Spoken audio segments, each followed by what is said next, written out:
Hello. Hmm.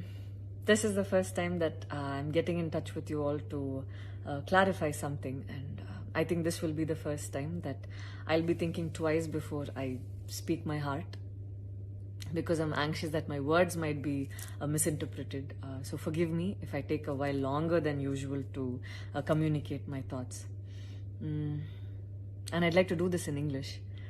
In a recent interview, I was asked if I was a supporter of the left or the right wing, and I clearly stated that I believe I'm neutral, and we need to be good human beings first before we identify ourselves with our beliefs, and that the oppressed need to be protected at any cost.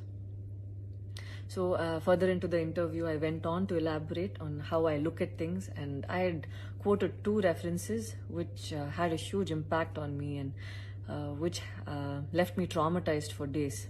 In fact, after I watched the film The Kashmir Files, I had the opportunity to speak with the director, and this was 3 months ago. I remember telling him that I was disturbed seeing the plight of the people at that time, and being someone that I am, I would never belittle tragedy like the genocide and the generations of people who are still affected by it.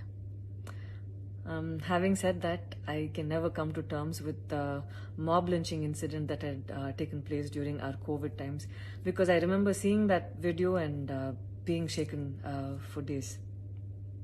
I believe that violence in any form is wrong, and violence in the name of any religion is a huge sin.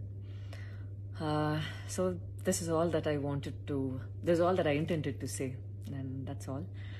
But it was very disturbing to see that many people online justified the mob lynching incident, and I don't think any of us have the right to take another person's life. Being a medical graduate, I believe that all lives are equal and all lives are important. And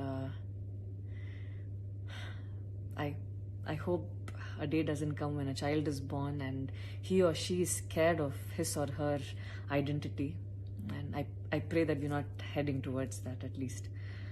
14 years of my life, my school life, I remember every day going to school and chanting, "All Indians are my brothers and sisters. I love my country and I'm proud of its rich and varied heritage."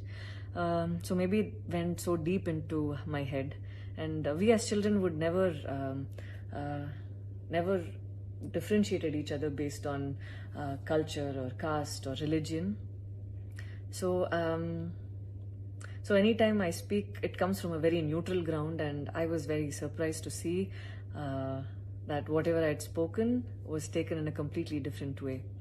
And it was also very upsetting to see that a lot of prominent personalities and websites had carried a snippet from the previous interview that I had given, even without seeing the complete interview or the genuinity behind what was said.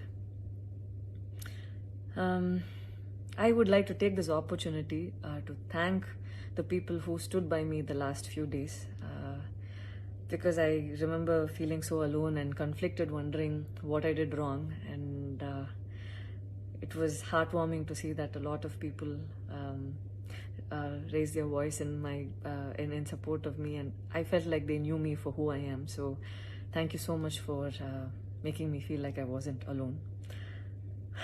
So I wish you all happiness, peace and love. Thank you so much.